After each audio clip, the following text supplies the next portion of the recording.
সম্পর্কে এখন তারা বেআই। কাদের কথা বলছি? অলোক মুখোপাধ্যায় এবং শিশির ঘোষ দুজনেই একে অপরের বিরুদ্ধে বা এক দলে দাপিয়ে খেলেছেন কলকাতা লিগ। দুজনেই এই লিগের সফল ফুটবলার।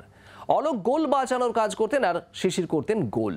কলকাতা লিগের আগে এই দুই ফুটবলার জানালেন তাদের সময়কার প্রস্তুতি আর সুখস্মৃতির কথা। 81 যে বছর মোহামেডান 14 বছর বাদে লিগ চ্যাম্পিয়ন হয়েছিল, সেই টিমে আমি রেগুলার সদস্য ছিলাম এবং ওখান থেকেই আমি ভারতীয় জার্সি গায়ে চড়াই। আমরা কৃষ্ণেন্দুর ক্যাপ্টেনশিপে আমি সই করলাম, আমরা লিগ চ্যাম্পিয়ন হয়েছিলাম, অমলদা কোচ ছিলেন। আমাদের সময় কলকাতা লিগটা একটা বিরাট ব্যাপার ছিল, কারণ কলকাতা লিগে ভালো খেললে ইন্ডিয়া টিমে ডাক পাবো। তখন তো ওই সময় এশিয়ান গেমসে আমাকে তো তখন ডাকিনি।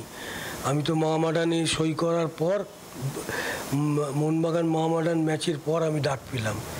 তো সুতরাং একটা বিরাট আগ্রহ প্রত্যেকের থাকতো, আমাদের যারা বা বড় বড় প্লেয়ার ছিল তারা সবাই নিজেকে এই কলকাতা লিগটাকে জাহির করার জন্য, যেহেতু আমাদের ইন্ডিয়া টিমের কোচ কলকাতারই ছিল প্রদীপদা, সুতরাং সবাইরই একটা আগ্রহ ছিল। এই কলকাতা লিগটা খুব উন্মাদনা ছিল, কারণ এখান থেকেই অ্যাকচুয়ালি কলকাতা লিগ থেকেই যারা বড় প্লেয়ার যারা তখনকার দিনে তারা সবাই কিন্তু কলকাতা লিগ খেলেই নিজেদের খেলাকে প্রদর্শন করেই তবে ইন্ডিয়া টিমের জার্সি পরেছে।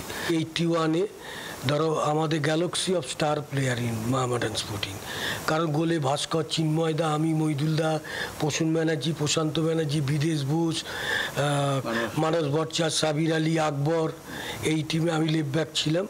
তা বড় ম্যাচ এই বা 11-12 ম্যাচের মাথায় মোহনবাগান মোহামেডান ম্যাচ ছিল। তা আমাকে প্রসূনদা, প্রশান্তদা, মইদুলদা এরা তো আমাকে খুবই ভালোবাসতো। আমি ফার্স্ট ইয়েতে, তা প্রসূনদা তখন কাকুরগাছি থাকতেন, তা আমাকে বললো তুই আজকে আমার সঙ্গে যাবি, তখন আমার সঙ্গে যাবি।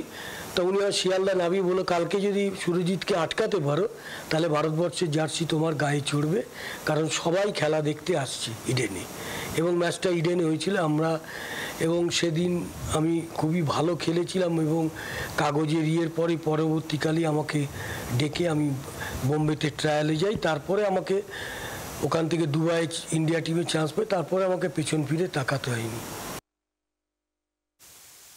অ্যাকচুয়ালি প্রথম 1981-এ আমি হাওড়া আসি, তখন ওই 10 ক্লাসে পড়ি। 1985 লিগের খেলা খেলতে নামলাম মোহনবাগানে হয়ে। তার আগে আমি 81 হয়ে ইন্ডিয়া টিম, সিনিয়র ইন্ডিয়া টিমে আমি খেলে এসেছি। তারপরে এসে প্রথম খেলা মোহনবাগান মাঠে নামছি। আমি ইন্ডিয়া খেলে ফেলি, তা সত্ত্বেও মোহনবাগানের জার্সি গায়ে প্রথম নামছি কলকাতা মাঠে। মানে সত্যি বলছি, মানে আমার হাঁটু তো এমনিই কাঁপছিল, কারণ মোহনবাগান মাঠে সেন্ট্রাল লাইনে দাঁড়িয়ে মোহনবাগান জার্সি পরে এত দর্শকের মধ্যেখানে খেলা, মানে সত্যিই খুব দুরূহ ব্যাপার ছিল আমার কাছে। তা আমি তো স্ট্রাইকারে খেলতাম, অলোকদা লেফট ব্যাক খেলতো, মানে খুব একটা মাঠের মধ্যে আমি যদি ওর সাইডে খেলতাম তা না। কয়েকবার আটকেছে, আমিও কয়েকবার বেরিয়েছি, কিন্তু এক বছরই মানে একে অপরের বিরুদ্ধে খেলেছি। কারণ তারপরের বছর মোহনবাগানে অলোকদা চলে আসে, এবার আমি মোহনবাগানে থাকি। দীর্ঘদিন আমরা মোহনবাগানে খেলেছি। ঘটনা অনেক স্মরণীয় ঘটনা আছে, তবে একটা তো দাগ কেটেই আছে, মানে মোহনবাগানের জনতার মধ্যে বলো, আমার মধ্যে বলো, যেটা বড় ম্যাচে হ্যাট্রিকটা আমি পাইনি, যেটা ইস্টবেঙ্গলের বিরুদ্ধে 1989 সব মোহনবাগানের শতবর্ষ আমি ক্যাপ্টেন ছিলাম। তা সেই জায়গাটা একটা আক্ষেপ থেকেই যায়। ইস্টবেঙ্গলে যখন খেলতে যাই প্রথম তো ভয় লাগছিল, যেটা এত বছর মোহনবাগান খেলার পর রাইভাল টিমে যাব, সেটি আমি মানাতে পারবো কি পারবো না, সেটা একটা ব্যাপার ছিল।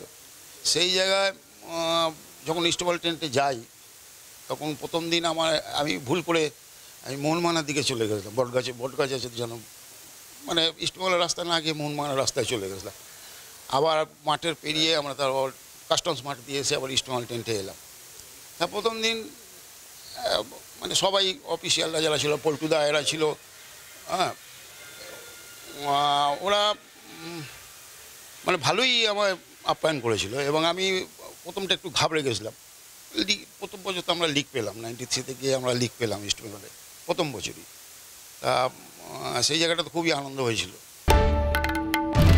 বাংলার আওয়াজ, বাঙালির আবেগ, জি 24 ঘন্টা।